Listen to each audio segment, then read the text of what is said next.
आचार्य गुणभद्र स्वामी यहाँ शास्त्राभ्यास करने की प्रेरणा हमारे को दे रहे हैं।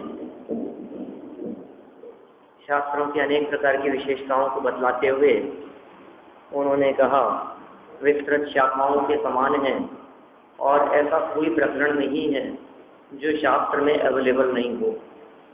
माने जिसकी जैसी रुचि हो वो उस अनुसार ग्रंथों का पठन कर सकता है।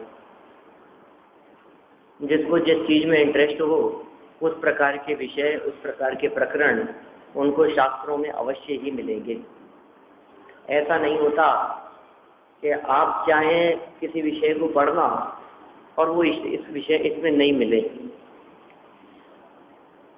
साइंस, मैथमेटिक्स, ज्योग्राफी सब कल अपने बहुत सारे विषयों की चर्चा की थी। ये सारी बातें शास्त्रों में मिलती है। ऐसा नहीं होता कि किसी व्यक्ति को किसी चीज की रुचि नहीं हो। जिस किसी भी चीज की रुचि हो उस तरह की चीज इसमें मिल जाएगी। माने आपको यदि म्यूजिक की रुचि है तो समझ लो आप उसमें भजन, भक्तियाँ, स्तुतियाँ ऐसी होंगी और बहुत अच्छी अच्छी धुनों में। माने पवैया जी ने तो ऐसी धुनों के प्रयोग किए हैं विधानों वगैरह में, और भक्तियों में, विधानों में ऐसी उत्तम धुनों के प्रयोग हैं कि आप यदि उनको गाते हैं, गुनगुनाते हैं तो निश्चित रूप से वो तत्व लाभ का कार्य भी करती है, शास्त्राभ्यास का कार्य भी करती है। माने भाव भी भरे हैं। और आपकी रुचि किस में, मैं उसकी बात कर रहा हूँ। कल मैंने कई प्रकार की रुचि की चर्चाएं की थी, जिनमें कुछ बनाना करना, डिजाइन, ड्राइंग, पेंटिंग, मॉडल और इस तरह जो भी आप जिसमें इंटरेस्ट है आपका, वो सब आपको यहाँ मिलेगा। हर तरह के प्रकरण आपको यहाँ मिलेंगे। देखिए आप, इन सब का मूल आधार क्या है कि शास्त्राभ्यास करते हुए हम रागादि का नाश करें। ये मूल बात है। माने इसके बिना पढ़ना कोई कार्यकारी नहीं होगा। आप यदि पढ़ रहे हैं तो क्यों पढ़ रहे हैं, शास्त्राभ्यास की प्रेरणा क्यों दे रहे हैं? क्योंकि इसके पिछले वाले श्लोक में कह दिया गया था रागादि नाश करना है। जिन जीवों के हृदय में, जिन जीवों के परिणामों में रागादि नाश करने की बात है, या जो रागादि को नाश करना चाहते हैं, उन जीवों की यहाँ चर्चा चल रही है। अपने उपयोग और अपने मन को शास्त्र अभ्यास में अवश्य लगाएं। देखिए आप, अब अपन आगे बढ़ते हैं। भावार्थ का तीसरा पैराग्राफ 163 पेज पर।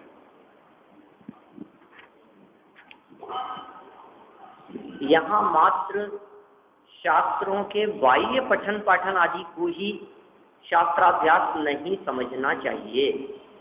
वाह! अपन क्या समझते हैं? शास्त्राभ्यास किसका नाम है? ग्रंथ पढ़ रहा है, शास्त्र पढ़ रहा है। शास्त्र पढ़ रहा है तब तो शास्त्राभ्यास होगा ना? क्या कि नहीं होगा? शास्त्र पढ़ने मात्र का नाम शास्त्राभ्यास नहीं है। ऐसा कहते हैं, पढ़कर शास्त्र अनेकों फाड़े, तोड़ी कई मालाएं, और मान कषाय घिसी नहीं मन की, घिस डाली प्रतिमाएं। नहीं नहीं नहीं, ये तो कहीं तीर्थ क्षेत्र पर कहीं पढ़ा, वो बहुत पुराना, बरसों बाद में बोला है ये, मान लो आप। मैंने कैसी स्थिति है, वस्तु स्थिति क्या है? पढ़कर शास्त्र अनेकों फाड़े। अरे फाड़ दिए, फट गए। इतने पढ़े हमने कि फट गए।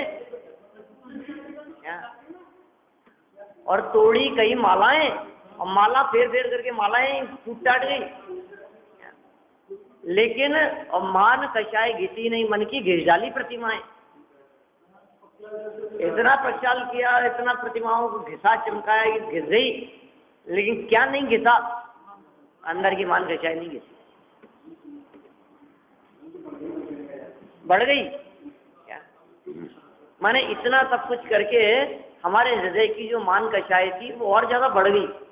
हमने इतना किया, अरे साहब इतनी मालाएं रोजाना, पता है कितने शास्त्र पढ़ लिए मैंने, 125 शास्त्र पढ़े हैं मैंने।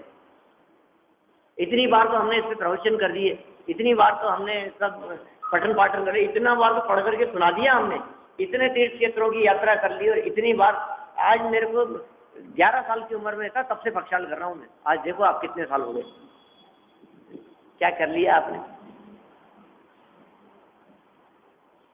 पढ़कर शास्त्र अनेकों फाड़े, तोड़ी कई मालाएं, और मान कषाय घिसी नहीं मन की घिस डाली प्रतिमाएं। वो बात यहाँ ये करना चाह रहे हैं, शास्त्र पठन नहीं, पढ़ना नहीं, क्या करें, मात्र बाह्य पठन पाठन आदि कोई शास्त्राभ्यास नहीं कहते। शास्त्र पठन तो कह सकते हैं, शास्त्राभ्यास नहीं कहते। अभ्यास कब कहलाएगा, परंतु शास्त्र के कहे अनुसार स्वरूप का ध्यान आदि करना भी शास्त्राभ्यास ही है। शास्त्र के कहे अनुसार स्वरूप का ध्यान करना। साहब आप कह रहे हो शास्त्राभ्यास करते रहना चाहिए, शास्त्राभ्यास करते रहना चाहिए। शास्त्राभ्यास नहीं करेंगे तो रागादि का नाश नहीं होगा, लेकिन शास्त्राभ्यास तो दिन भर में कितनी देर कर सकते हैं। आंखें काम नहीं करती, शरीर काम नहीं करता, दूसरे काम भी तो है हमारे पास में। मुश्किल से आधा घंटा पढ़ लेंगे, 1 घंटा 1 घंटा शास्त्राभ्यास कर लेंगे, क्या इससे ज्यादा कितना कर पाएंगे बताओ। 1 घंटा सुबह कर लिया, 1 घंटा शाम को कर लिया, 24 घंटे में से 2 घंटा शास्त्राभ्यास कर लिया। ये नहीं, शास्त्राभ्यास आप बहुत लंबे काल तक कर सकते हैं, निरंतर कर सकते हैं, घर गृहस्थी के कार्य करते हुए भी कर सकते हैं। क्या अवीक्षण ज्ञानोपयोग, जो 16 कारण भावनाओं में 4थे नंबर की भावना कही है, अवीक्षण ज्ञानोपयोग, वो शास्त्राभ्यास है। कि वो कैसे होता है, कि वो शास्त्राभ्यास होता है चिंतन से। जो बात हमने पढ़ी है, जो बात हमने सुनी है, उस पढ़ी या सुनी हुई बात का हृदय में निरंतर चिंतन चलते रहना, उसका नाम शास्त्र अभ्यास है।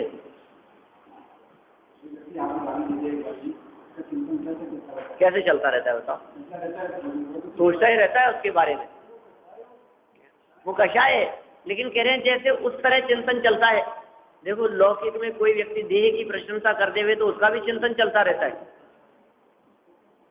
आज सोचिए, आज 1-2 मिनट के लिए आपके प्रवचन में तारीफ कर दूं, दिन में कितनी बार वो बात याद रहेगी घर जाकर के। आज तो पता है, आज तो उन्होंने गजब ही कर दिया था मेरे बारे में, तो उन्होंने जो प्रशंसा की है सबको बोलेगा 2-4 बार दिन में घर जाकर के, जो मिलेगा उसको। आज तो मेरे में ऐसी क्वालिटी है वास्तव में, बात तो सच्ची कही थी उन्होंने, मैं हुई ऐसा ही। ये देखो क्या हो गया इसको। हम ये कह रहे हैं प्रशंसा को याद रखता है, निंदा को याद करता है, लेकिन बाह्य निंदा और बाह्य प्रशंसा ये दोनों ही प्रकार की तेरी चीज नहीं है भाई, ये असली बात नहीं है। बाहरी निंदा भी तेरी नहीं है और बाहरी प्रशंसा भी तेरी नहीं है। निंदा और प्रशंसा से जो निरपेक्ष तत्व अंदर में जो मौजूद है वो तेरा स्वरूप है, उसको पहचानता नहीं है, इसलिए इस प्रकार की प्रवृत्ति होती रहती है। यह मान कषाय घिसी नहीं मन की घिस डाली प्रतिमाएं, हृदय में अंतरंग में मौजूद जो मान कषाय है वो तो घिसी नहीं। अभिमान, घमंड, मायाचारी, छल कपट, विकार भाव, इसकी तो कुछ कमी हुई नहीं, और बाहर में हम कमी करते रहे, क्या होगा उससे बताओ। तो कुछ भी नहीं होने वाला है। रागादि का नाश करने के लिए शास्त्र अभ्यास अंदर में चल रहा है, वस्तु स्वरूप का चिंतन। बस में बैठे हो, चाहे गाड़ी चला रहे हो, ठीक है, घर में हो चाहे मंदिर में हो, भोजनशाला में हो चाहे दुकान में हो, क्या फर्क पड़ता है। चिंतन करने से कौन रोक सकता है हमारे को, क्या बिल्कुल सब चलता रहता है। ऐसा स्वरूप ही इसी प्रकार का है। चिंतन कौन सी जगह पर रुकेगा, हर समय चिंतन चलता है। अरे बिजनेसमैन का चिंतन जिस तरह बिजनेस बढ़ाने के लिए निरंतर चला करता है, ग्राहकों के लिए माल कहाँ से खरीदना है, कौन आने वाला है, कहाँ सस्ता मिलेगा, कहाँ किसको बेचा जा सकता है, निरंतर इस तरह जो चिंतन चलता रहता है। हम कह रहे हैं आत्म स्वरूप में वृद्धि के लिए, निर्मलता के लिए, शुद्धि के लिए ऐसा चिंतन क्यों नहीं चलता है। परेशानियों को दूर करने के लिए चिंतन चलता है, लेकिन राग आदि को दूर करने के लिए चिंतन नहीं चलता है। तो ये असली परेशानी तो राग आदि की है, असली परेशानी तो विकार की है। तो आचार्य देव यहाँ शास्त्र अभ्यास, और किसे कहा शास्त्र अभ्यास, शास्त्र के कहे अनुसार। शब्द क्या दिए? शास्त्र के कहे अनुसार, शास्त्र के कहे बिना नहीं, शास्त्र के कहे अनुसार स्वरूप का ध्यान आदि करना, वो भी शास्त्राभ्यास ही है। स्वरूप का ध्यान कर रहे हैं, निरंतर उसका अभ्यास कर रहे हैं, ये सब क्या कहलाता है? शास्त्राभ्यास ही कहलाता है। वाचना, प्रचना, अनुप्रेक्षा, आमनाय, धर्मोपदेश, 5 प्रकार से शास्त्र स्वाध्याय का है ना। स्वाध्याय के 5 भेद हैं। पहले अपन ने कार्तिक अनुप्रेक्षा पढ़ते समय उन 5 भेदों की चर्चा की थी।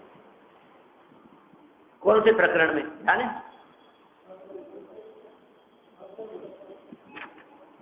नहीं, कार्तिक अनुप्रेक्षा में कौन से प्रकरण में? तप, तप वाले प्रकरण। तप 12 प्रकार के तप के नाम याद है ना? नहीं होंगे, भूल गए होंगे। अनशन, उनोदर, वृत्ति परिसंख्यान, रस परित्याग, विविक्त शय्यासन, काय क्लेश, प्रायश्चित, विनय, वैयावृत्य और फिर स्वाध्याय। 10वें नंबर का तप है व्युत्सर्ग और ध्यान। इनमें 10वें नंबर का तप कौन सा है? वो तप की चर्चा करते समय वहां तप अधिकार में, द्वादश अनुप्रेक्षा के बाद में तप अधिकार के अंतर्गत 12 तपों की चर्चा करते हुए 10वें नंबर के तप के अंतर्गत स्वाध्याय के 5 भेदों की चर्चा अपन ने अपेक्षित विस्तार से की थी। अब कितनी याद है आप लोगों को? सबसे पहली चीज है वाचना। स्वाध्याय शास्त्राभ्यास की बात कह रहे हैं ना, सबसे पहली चीज क्या है? वांचो आप, माने पढ़ो। पढ़ा ही नहीं हमने और पूछना चालू कर दिया तो फिर प्रश्न कैसे होंगे? उठपटांग होंगे। बिना पढ़े हुए ही यदि आपके जो वचन होंगे वे सारे के सारे वचन उठपटांग होंगे।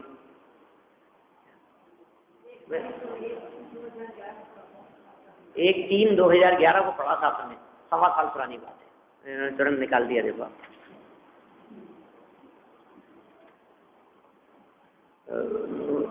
माने, देखो वाचना माने बोलना, पढ़ना, है ना। और फिर प्रश्ना माने पूछना। क्या? नहीं, आज पढ़ा कहाँ? ये पढ़ लिया ना, आपने सुना नहीं? के यहाँ मात्र शास्त्रों के बाह्य पठन पाठन आदि को ही शास्त्राभ्यास नहीं समझना चाहिए, परंतु शास्त्र के कहे अनुसार स्वरूप का ध्यान आदि करना भी शास्त्राभ्यास ही है। आगे इसमें सारी बात। वाचना का मतलब है पढ़ना और प्रचना का मतलब है पूछना। और आप, ये क्रम है इनका, मतलब आपने जब तक पढ़ा नहीं है तब तक आप पूछने के अधिकारी नहीं है। कैसी बात कर रहे हो आप? पढ़ेंगे नहीं तब तक पूछेंगे नहीं? हाँ, बिल्कुल नहीं पूछेंगे आप, क्योंकि बिना पढ़े पूछेंगे और बिना पढ़े आप बतलाएंगे तो न मालूम आप क्या क्या बात करेंगे। अभी कल की ही बात है थी, मेरे सामने कोई आए और उन्होंने इस तरह की चर्चा की। बहुत कुछ किताबें वगैरह लिखते हैं शास्त्र, और वो कुछ इस तरह की बातें कर रहे थे कि वो है ना, ये अरहंत होना वो ज़्यादा अच्छी बात है सिद्ध होने की अपेक्षा से। अरहंत जो होते हैं ना उनमें विकार नहीं होता, और जितने सिद्ध हुए हैं ना वो सब विकारी हुए हैं। क्या, मैं चुपचाप सुनता रहा। किताबें लिखते हैं। और फिर ये कहा कि सिद्ध जो होते हैं ना, बोले मैंने चिंतन से निकाली है ये बात। और ये जो सिद्ध जो होते हैं ना, जैसे मान लो भरत जी है, वो सिद्ध हुए, वो सब भिखारी थे। बाद में अंतिम क्षणों में उनकी शुद्धि हो गई होगी, लेकिन उन्होंने सब, भले चाहे वो रामचंद्र जी हों, कोई भी हो, वो सब सिद्ध हुए। और लेकिन जो अरहंत का जीवन आप यदि देखोगे तो अरहंत का जीवन जो है वो गजब होता है, निर्विकारी होता है। तो अरहंत अपने आदर्श होने चाहिए, सिद्ध नहीं। क्या क्या बातें करते हैं, इनको कुछ पता ही नहीं है। सिद्ध बनने के पहले अरहंत नियम से बनते हैं, जो अरहंत होते हैं वही बाद में सिद्ध बनते हैं। ये कोई दो व्यक्ति है ही नहीं अलग अलग। फिर मैंने क्या कहता, मेरे पास समय भी नहीं था। मैंने कहा इनके साथ में भी बुद्धि लगाना और तर्क वितर्क करना उचित नहीं है। फिर मैंने उनको इतना जरूर कहा कि मैंने कहा आप जो बात कह रहे हैं आप ये तीर्थंकर के संदर्भ में कहिए, आप ये तीर्थंकरों का जीवन उत्कृष्ट होता है जन्म से ही, ठीक है। तीर्थंकर आरंभ की यदि आप बात करते हैं और जिन सिद्ध की आप बात कर रहे हैं वे सिद्ध तो उत्कृष्ट हैं, लेकिन सिद्धों मतलब जो सामान्य केवली जो हुए हैं, सामान्य केवली होकर के जो सिद्ध हुए हैं, हो सकता है उनके अतीत में और उनके जीवन में काफी विकृतियां रही, ये अभिप्राय था उनका। लेकिन कैसी बातें होती है, आप कुछ का कुछ बोलोगे, आप जब तक आपने खुद ने अच्छी तरह से स्वाध्याय नहीं किया है ग्रंथ का, शास्त्र का, तब तक आपके द्वारा कही गई बातें जो है वो बिल्कुल अप्रामाणिक होगी, उल्टी सीधी होगी बात। रोजाना कोई ना कोई इस तरह के लोग, कभी कोई मिल जाते हैं, कभी कोई मिल जाते हैं। मतलब ऐसा भी कहते हैं कि एक दिन वो मिल गए थे यहाँ आपके इसमें, बोले कबूतर जीव थोड़ी ना होता है, कबूतर होता है ना, ये कोई जीव थोड़ी ना, जीव तो मनुष्य योनि में ही है ना। मैंने कहा धन्य है भैया, क्या करें, अब अपन तो समझ में नहीं आता अपने को, अपन क्या बात करें उनसे। बोलो बहुत प्रतिष्ठित व्यक्तियों की बात है, बोलो आप कुछ नहीं समझते हैं, कुछ ऐसा पता नहीं है, मन माफिक धर्म की व्याख्या करने लगते हैं। शहरी पंचेंद्रीय जीव है, समझदार है, बुद्धिमान है, कबूतर सम्यक दर्शन की प्राप्ति कर सकता है, नहीं दुखी है, सच्चा सुख प्रकट कर सकता है, तिर्यंच गति का जीव है। नहीं, जीव तो सिर्फ मनुष्य योनि में होते हैं ना, बाकी जीव थोड़ी ना होते हैं। जीव नहीं होते तो फिर क्या होते हैं वो? ये सब कब होगा? वाचना के बिना प्रचना होगी तो ऐसा होगा, ठीक है। तो जो भी पूछे आप पहले पढ़ें और फिर नहीं समझ में आए तो पूछें।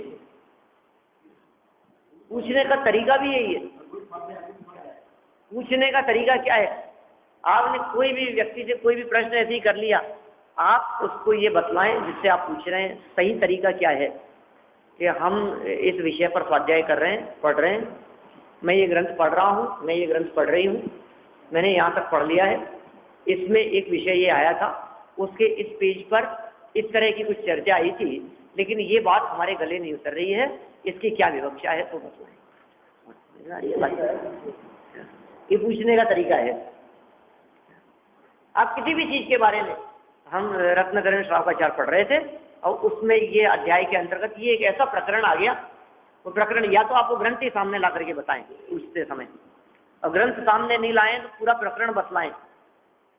ये विषय चल रहा था और ये बात है, ये शब्द उन्होंने दिए, इन शब्दों का अर्थ समझ में नहीं आ रहा है, तब जाकर के उसका सही अर्थ बतलाया जा सकेगा और तब आपका पूछना भी सार्थक है। हमने पूछ लिया कहाँ इसके बारे में, आगे नहीं जानते तो कुछ नहीं है, पूछ क्या रहे हैं आप? किसी व्यक्ति ने हमारे से पूछा कि साहब अगुरु लघुत्व क्या होता है? तो हमने कहा अगुरु लघुत्व तो हम बतला देंगे, लेकिन आप अस्तित्व वस्तुत्व जानते हैं? नहीं, वो तो नहीं जानते। आपको अस्तित्व की खबर नहीं है, वस्तुत्व की खबर नहीं है, द्रव्यत्व प्रदेशत्व की खबर नहीं। हमने पूछा प्रमेयत्व क्या होता है? प्रमेयत्व तो नहीं मालूम। हमने पूछा अगुरु लघुत्व कहाँ से ले आए? कहीं नहीं, वैसे ही अगुरु लघुत्व पता नहीं, कहीं सुना था हमने, क्या होता है? तुमने क्या सुना था और क्या समझोगे अभी? पता ही नहीं, कहाँ से पूछ रहे हो, क्या लेना देना है? पूछ रहे पर्याय क्या होता है, पहले ढंग से पढ़ो आप द्रव्य गुण पर्याय की चर्चा, तो फिर आपके समझ में आएगी। कहीं से भी कुछ भी पूछ लेने से पता नहीं चलेगा। आप हमसे पूछ रहे हो कि साहब ये चंद्रप्रभ भगवान की जीवनी बतलाओ हमारे को, ठीक है, और तीर्थंकरों की पता है आपको? आदिनाथ भगवान के पता है आपको? ये तो आदिनाथ भगवान का तो नहीं पता, तो पहले आदिनाथ भगवान को जानो। मैं प्रश्न करके, भीड़ में सभा में प्रश्न करके ऐसा बतलाना चाहते हैं। हमने भी कई लोग तो ऐसे मिलते हैं, वो ये कहते हैं अरे साहब ऐसा प्रश्न पूछा अपन ने, वो भी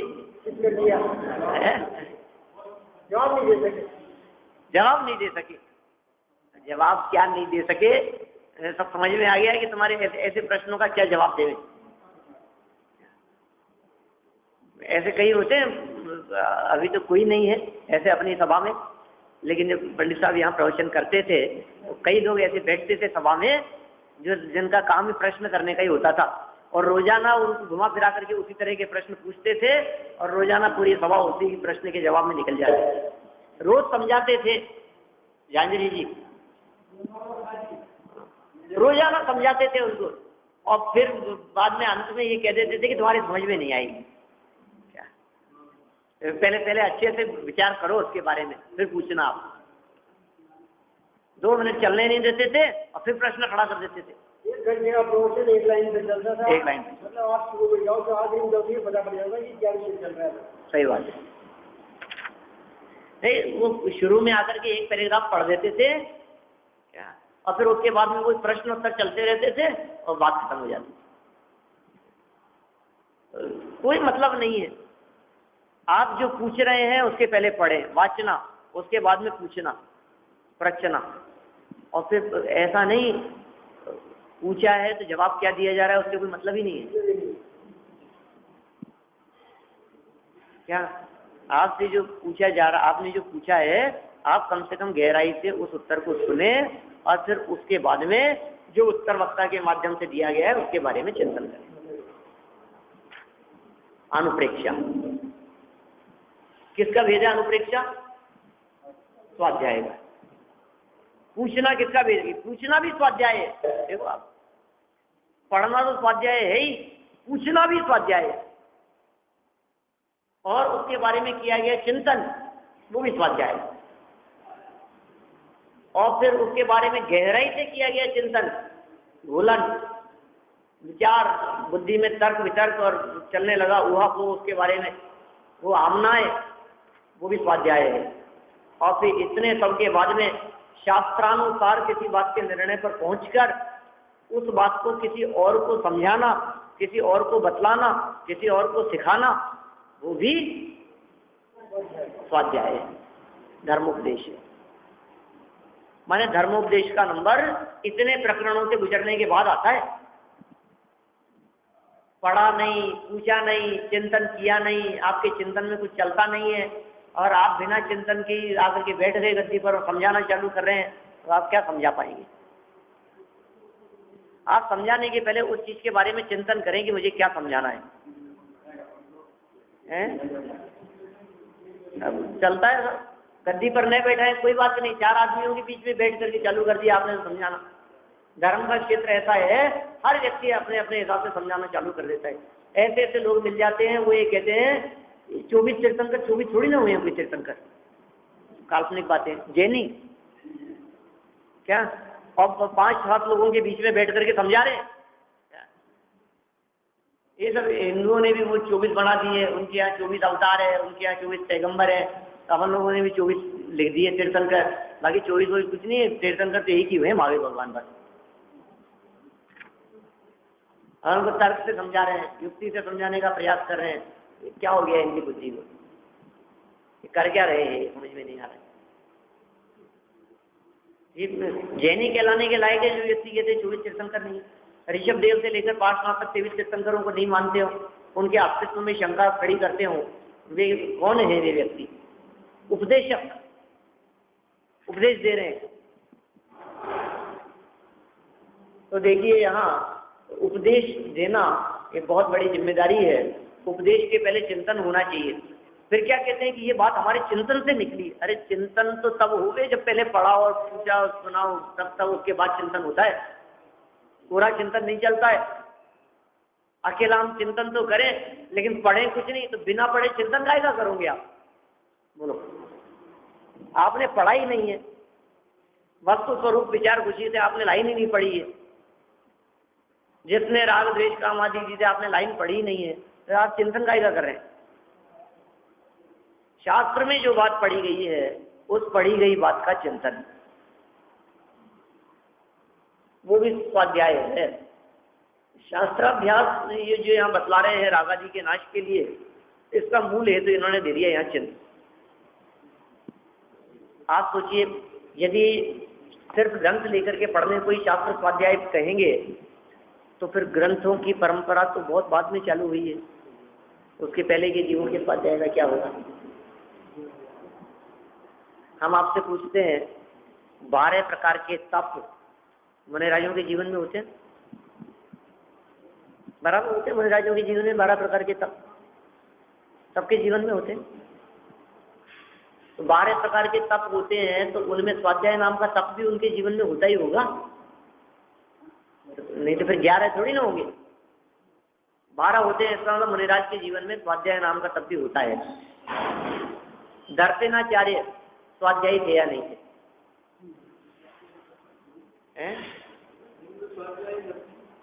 दर्शनाचार्य स्वाध्यायी थे या नहीं थे? बोलो बात।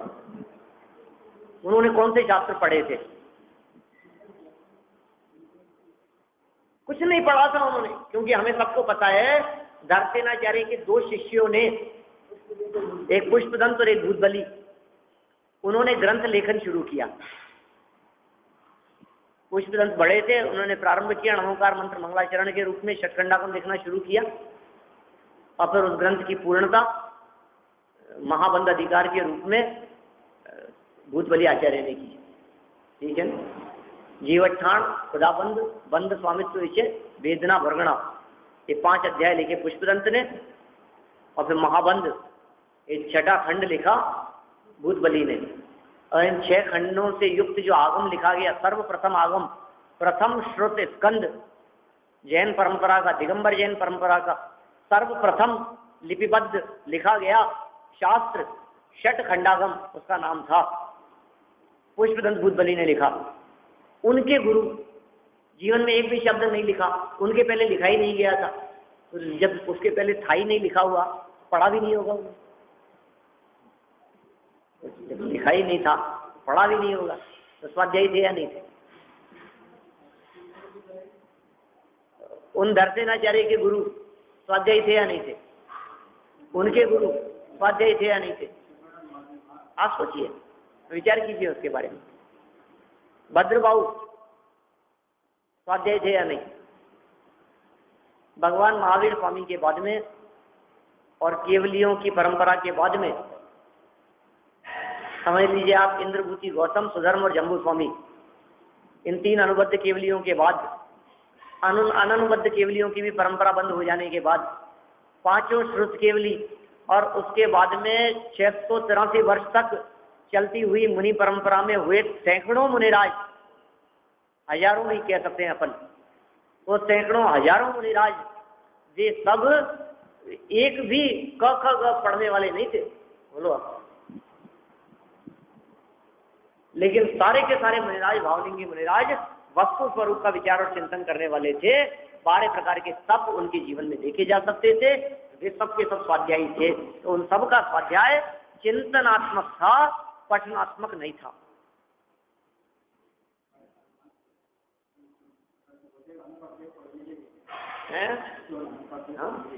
असंख्यात केवली ऐसे हैं जो बिल्कुल पढ़े लिखे नहीं थे और केवली हो गए।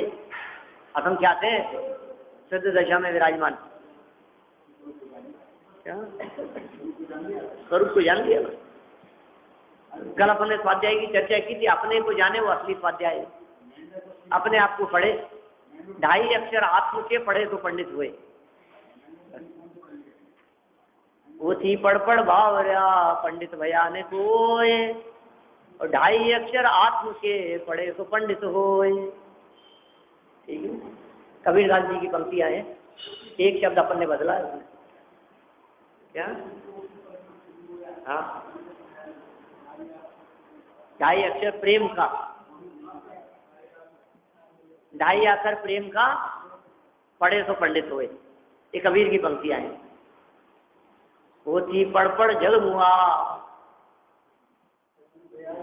पंडित भया न कोय, और 2.5 अक्षर प्रेम का पढ़े तो पंडित होए। ये कबीरदास जी की पंक्तियां, और अपन ने उसको बदल दिया। वो थी पढ़ जग मुआ पंडित भया न कोय, और 2.5 अक्षर कौन से? आत्म के पढ़े तो पंडित होए। क्या? खूब पोतियां पढ़ ली, खूब शास्त्र पढ़ लिए, खूब शास्त्र का ज्ञान है, अरे साहब खूब बड़े पंडित हैं। आत्मा को पढ़ा क्या? आत्मा की तो खबर नहीं है। आत्मा की बात मत करो अपने से, ये अच्छे पंडित है। बोलो आप गुणस्थानों की बात करो, कर्मकांड की बात करो अपने से, और जो बहुत जबरदस्त आत्मा की बातें अपने से मत करो आप। इसको आत्मा की खबर नहीं है, जो आत्मा फात्मा कह करके पुकारता है, क्या कहें हैं? 2.5 अक्षर मूल चीज, अपने को जाने, स्वयं का अध्ययन करे तो स्वाध्याय है, स्वयं की खबर हो तो स्वाध्याय हो, और स्वयं की खबर नहीं हो तो स्वाध्याय नहीं। तो क्या बात कह रहे हैं यहाँ पर, देखो आप, चिंतनात्मक बात कह रहे हैं। शास्त्र के कहे अनुसार, अपने मनानुसार नहीं, अपने विकल्पानुसार नहीं, शास्त्र के कहे अनुसार स्वरूप का ध्यान करना। शास्त्र में जो बात कही गई है उसके अनुसार स्वरूप का ध्यान कर रहे हैं, चिंतन कर रहे हैं, विचार कर रहे हैं, बैठे हैं एकांत में और विचार कर रहे हैं कैसा है वस्तु। ये देखो आप, मैं बैठा था और एक कागज वहां से नीचे गिर गया, किसने गिराया इसको? कोई नहीं गिरा रहा है, वो कागज अपने आप ही वो हिल रहा है, वो अपने आप ही हिल रहा है, वो चीज वहां से उड़ करके अपने आप ही वहां चले गई, कोई नहीं ले गया है उसको। किसको इच्छा हुई? इसका मतलब बिना इच्छा करने पर भी उसका काम अपने आप हो रहा है, तो फिर मैं मूर्ख हूं जो इच्छा करता रहता हूं। ये ना समझ, इसका कार्य बिना इच्छा किए होता है।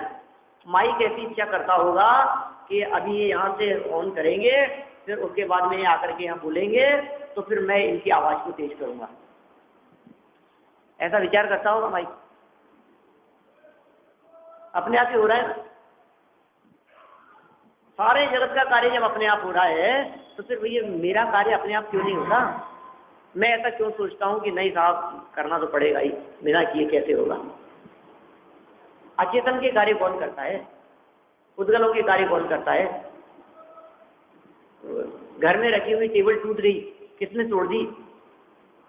बल्ब फ्यूज हो गया, किसने कर दिया? बताओ मेरे को। चलता हुआ पंखा रुक गया, कैसे हुआ वो सब? ये बताओ मेरे को, जवाब हुआ। कपड़े गंदे किसने किए जो आपने पहने थे? वो आपने तो सोचा नहीं था, 3 दिन हो गए पहने पहने, गंदा ही नहीं हो रहा है, थोड़ा सा कर लें ऐसा गंदा उसको। कैसे हो गया वो गंदा? आपके नहीं चाहते हुए भी उसका परिणाम है। एक एक चीज के बारे में जितने ये जो होते हैं ना दार्शनिक लोग, ये सब ऐसे होते हैं, जितने फिलोसफर होते हैं वो सब ऐसे होते हैं, वो सोचते ही रहते हैं और उनका ऐसे ही चिंतन चलता रहता है। दुनिया के लोगों को लगता है कि पागल है क्या? मोर की जो पंख दिखाई दे रहे हैं, ये डिजाइन किसने बनाई है? बोलो। तो देखो आइंस्टीन, एक वैज्ञानिकों को आप देखेंगे कि न्यूटन, मतलब आप बुद्धि लगाओ नहीं, पेड़ पर से एप्पल गिर गया, नीचे क्यों गिरा? दिमाग लगाना चालू है,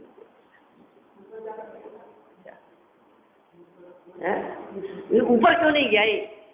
एक एप्पल को पेड़ से नीचे गिरते हुए देखा क्या? और फोर्स ऑफ ग्रेविटी, गुरुत्वाकर्षण का एक नियम सिद्धांत उन्होंने निकाल दिया। ये तो पृथ्वी का एक अपना एक आकर्षण है, ये बिल्कुल कोई भी चीज, वो पृथ्वी जो है ना, ये अपने उससे उसको खींच रही है, हर वस्तु को खींचती है, मैग्नेटिक पावर है। कुछ ना कुछ ऐसा उल्टपटांग पूछते रहे। वैज्ञानिक भी ऐसे होते हैं, दार्शनिक भी ऐसे होते हैं, मतलब कुछ ना कुछ उनका चिंतन इस प्रकार का चलता रहे। आप सोचिए, रात्रि में अंधकार को दूर करने के लिए जो बल्ब का आविष्कार हुआ, 10,000 बार उसने प्रयास किया। किसने किया था आविष्कार? थॉमसन ने। 10,000 बार उसने प्रयास किए और हर बार असफल। उसके दिमाग में क्या बैठा हुआ था कि जैसा प्रकाश दिन में दिखाई देता है वैसा प्रकाश रात्रि में क्यों नहीं होता? कैसे किया जा सकता है? उसने 10,000 बार प्रयास और असफल होने के बावजूद भी वो उसमें सफल हो गया। दिमाग में बस ऐसी कोई चीज होनी चाहिए। मेरे दिमाग में आई है तो इसका मतलब ये चीज ऐसी हो सकती है, दिमाग में आनी चाहिए। वो वैज्ञानिकों की बात है, रिसर्च संबंधी, और ये जो चिंतन है, ये चीज कैसे बनी, इस चीज का निर्माण कैसे हुआ है, इस चीज को बनाने वाला कौन है। जब हमारे को दर्शन शास्त्र पढ़ाते थे प्रोफेसर वगैरह, तो इस तरह की बात कहते थे। कई बार जो दयानंद भार्गव जी जो हैं, प्रोफेसर दयानंद भार्गव, सुना होगा आप लोगों ने नाम, बहुत प्रसिद्ध वक्ता हैं, ब्राह्मण हैं, भार्गव हैं, और लेकिन जैन दर्शन के दार्शनिक ग्रंथों के बहुत अच्छे व्याख्याता हैं, और जैन सभाओं में अनेक बार उन्हें मुख्य वक्ताओं के रूप में बुलाया जाता रहा है। और वे कुलपति थे विश्वविद्यालय के, और फिर उसके बाद में हमारे को पढ़ाया भी उन्होंने, बहुत सारी बातें हैं। तो वो कहते थे हमेशा, जब हमारे को उन्होंने पढ़ाया तो उन्होंने ये बात कही उन्होंने कि आप जो यदि दार्शनिक हैं, यदि आप, तो आप इस तरह से चिंतन कीजिए, आप ये वस्तु ऐसी क्यों है, अग्नि गर्म क्यों है, उसके गर्म करने के पीछे क्या आधार है। तो जब आप किसी अंतिम निष्कर्ष पर पहुंचेंगे, तो जब आप किसी अंतिम निष्कर्ष पर पहुंचते हैं, तो समझ लीजिए आपको वस्तु स्वरूप के निकट होगा वो अंतिम जो निर्णय होगा, समझ लीजिए आप वो यथार्थ बात है। जब तक आप किसी भी प्रश्न की तह तक न पहुंच जाएं, तब तक आप क्यों ऐसा क्यों है, ऐसा क्यों है, इसका जवाब क्या है, आप चलते जाएं उसके संदर्भ में, विचार करते रहें उसके संदर्भ में, विचार और चिंतन करते करते करते करते आप जब लास्ट स्टेज पे पहुंचेंगे, ये तो ऐसा ही है, चलो कोई जवाब नहीं, वो स्वरूप आ जाएगा आपके सामने। ये पृथ्वी किसके आधार से टिकी हुई है, शेषनाग के फल पर। शेषनाग किसके आधार पर टिका हुआ है, कि पानी में ही होगा। तो पानी किसके आधार से है, कि फिर कोई किसी धरती होगी, तो वो किसके आधार से है, वो अपने आधार से है, अपने ही आधार से ऐसा ही मान लो। इस तरह से यदि हम चिंतन करें, शास्त्राभ्यास करें, जो बात पढ़ी है हमने उस बात के बारे में यदि हम गहराई से विचार चिंतन करेंगे, तो निश्चित रूप से हमारा जो किया गया चिंतन है, वो चिंतन भी शास्त्र स्वाध्याय ही कहलाएगा। और ऐसा जो शास्त्र स्वाध्याय है, वो स्वाध्याय नियम से रागादि नाश करने का हेतु भी बनेगा। इस प्रकार हम सभी गहराई से चिंतन मनन रूप शास्त्र स्वाध्याय करके रागादि नाश करने का प्रयास करें। इसी भावना से मैं बात को यही विराम देता हूँ।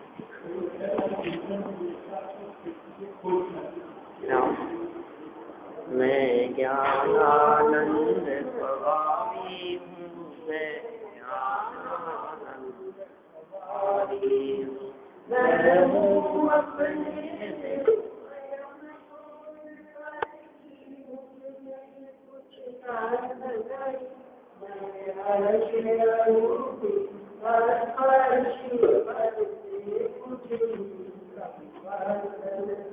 मैं रंग राग से वेद से भी मैं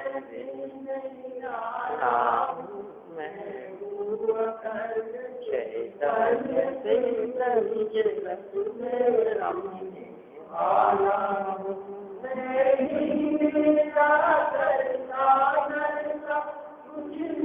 बदता कुछ काम नहीं, मैं वाला हूँ,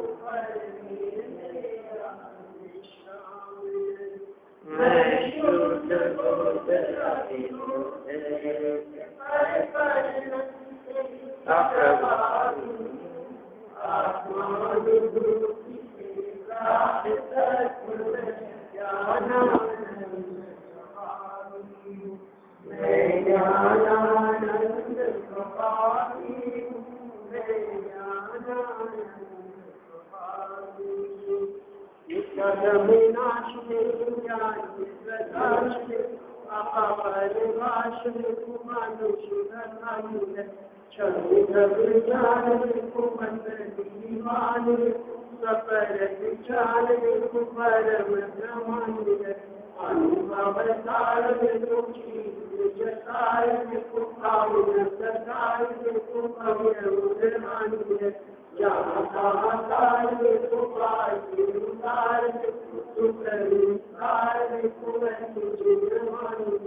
तुझे